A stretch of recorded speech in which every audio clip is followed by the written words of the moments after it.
শ্রম আইন লঙ্ঘনের মামলায় ডক্টর মোহাম্মদ ইউনূসের ৬ মাসের সাজা বাতিল করেছে শ্রম আপিল ট্রাইব্যুনাল। বুধবার শ্রম আপিল ট্রাইব্যুনালের ভারপ্রাপ্ত চেয়ারম্যান এম.এ. আওয়াল এই রায় দেন।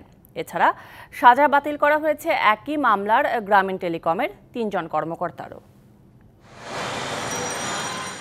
বুধবার কাকরাইলে শ্রম আপিল ট্রাইব্যুনালের বিচারক আব্দুল আওয়াল শ্রম আইন লঙ্ঘনের মামলায় ডক্টর ইউনূস সহ ৪ জনের ৬ মাসের সাজা বাতিল করেন। এই রায়ে সন্তুষ্ট প্রকাশ করেন ডক্টর মোহাম্মদ ইউনূসের আইনজীবী। জানান, মেরিট বিবেচনায় আসামিদের খালাস দেওয়া হয়েছে। কোর্ট এই সমস্ত জিনিস শুনানি করে এই আপিলটিকে চূড়ান্তভাবে গৃহীত করেছে। চার্জের থেকে আসামিদেরকে খালাস দিয়েছেন।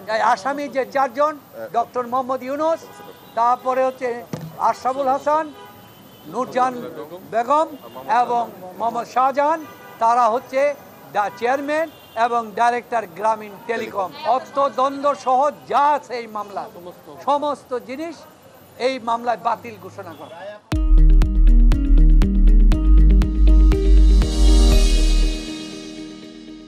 এছাড়া এতদিন আইনের ভুল ব্যাখ্যা দিয়ে এই রায় বিলম্বিত করা হয়েছে বলেও অভিযোগ করেন তিনি।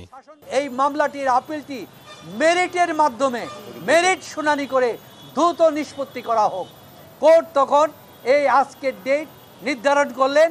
আমরা অবশ্যই রায় সন্তুষ্ট, কারণ যেখানে আইনের শাসন প্রতিষ্ঠিত হয়েছে আজকে সমাধান করে বাংলাদেশের জুডিশিয়ারির মান, ইজ্জত, সম্মান আজকে বিশ্বের সামনে ধরে তোলা হলো, তাই আমরা সন্তুষ্ট।